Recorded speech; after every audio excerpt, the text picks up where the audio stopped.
Hey there and welcome. Today we're tagging along with a philosophical detective on a huge case, the mystery of a very important idea that, well, it just vanished. So let's get right into the investigation. Okay, so imagine a story that absolutely everyone has believed for thousands of years. It feels as real as the sun coming up every morning. But what if people started to whisper that maybe, just maybe, it was only a story after all? All of a sudden, that sun starts to set for the very last time, leaving this giant question mark hanging in the sky. That's the heart of the mystery we're digging into today. You know, every great mystery needs a great detective. And for this one, our investigator is the philosopher Friedrich Nietzsche. He was there on the scene, he saw this big, important idea starting to crumble, and he was absolutely determined to figure out why.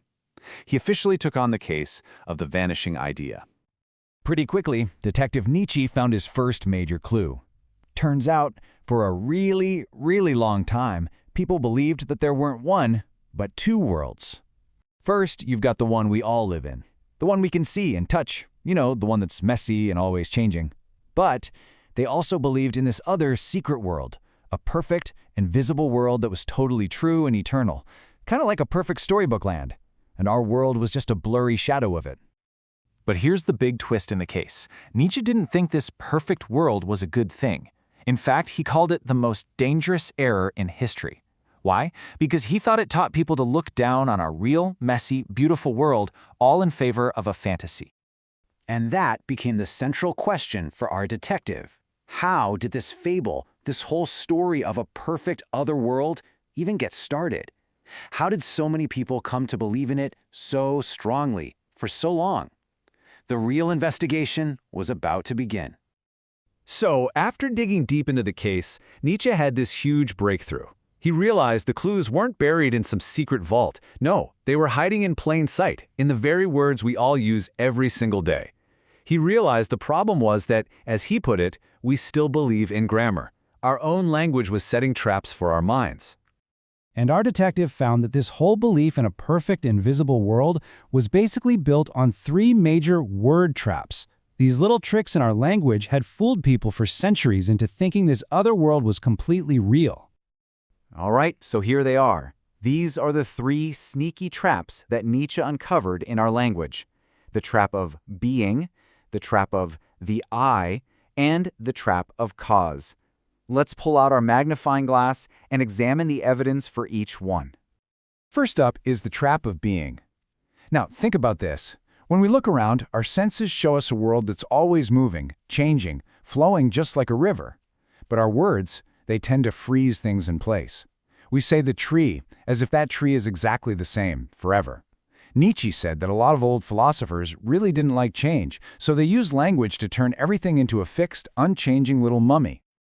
So for Nietzsche, this whole idea of a permanent, unchanging being is just an illusion, like a puff of smoke that vanishes when you try to grab it.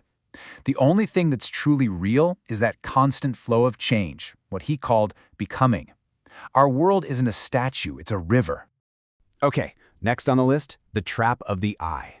We say stuff like, I think, or I feel sad. The way we talk makes it sound like there's this little person inside of us, an I, who's the doer, pulling all the levers and making these things happen. We imagine this little captain inside our head, steering the ship. But Nietzsche's conclusion here was, whoa, totally radical. He argued that this doer, this I, it's just a story we add on top of the action. The only thing that's real is the action itself. It's not that an I decides to think, there is just thinking. The deed is everything. And that discovery leads us right to the final clue, the trap of cause.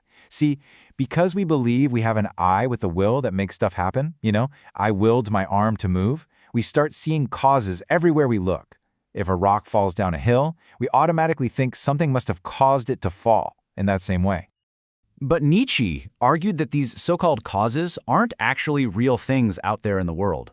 A lot of the time, they're just stories we tell ourselves. We invent them because they make the world feel a little less random and scary, and they make us feel like we actually understand what's going on, like we're in control. And just like that, case closed. Our detective had solved the mystery. The perfect world wasn't some real place that someone had discovered. Nope, it was an idea that was invented, piece by piece, through these sneaky little traps hidden inside our own language. So, The big question is, what happens now? The mystery is solved. The fable is gone. Is this a sad ending? Well, not according to our detective. For Nietzsche, this is a moment for a huge celebration.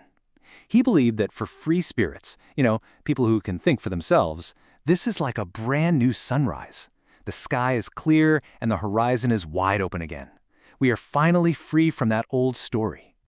And this brings us to the big takeaway. Without a perfect world to compare it to, our world, with all its constant change and its beautiful messiness, is no longer some bad copy. It's the only reality there is. And that means it's valuable and innocent, exactly as it is. And so our detective's case closes. But it closes with a new beginning. If that old map we were using was just a fable, it means we're all free to draw our own maps now. We get to decide for ourselves what's valuable and what's true. So the final question isn't just what comes next. It's what are you going to put on your map?